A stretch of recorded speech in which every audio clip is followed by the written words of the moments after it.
Do this as soon as you notice mold around your windows. After this method, the glass won't fog up, and the musty smell will disappear completely.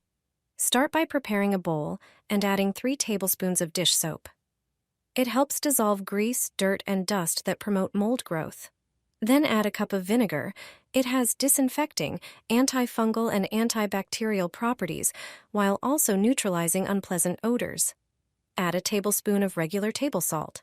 Salt is hygroscopic, meaning it absorbs excess moisture from the air and prevents condensation on the windows. Mix everything well. Now grind a few cloves, preferably using a coffee grinder, and place them in a container. Cloves have natural antiseptic and antifungal properties, and their scent repels insects. Pour boiling water over them and let them steep for a few minutes.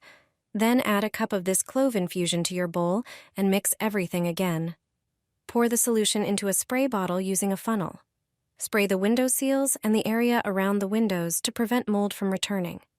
This mixture absorbs moisture, stops condensation, and keeps your windows clean, dry, and fresh smelling. I've been using this trick for years. It really works.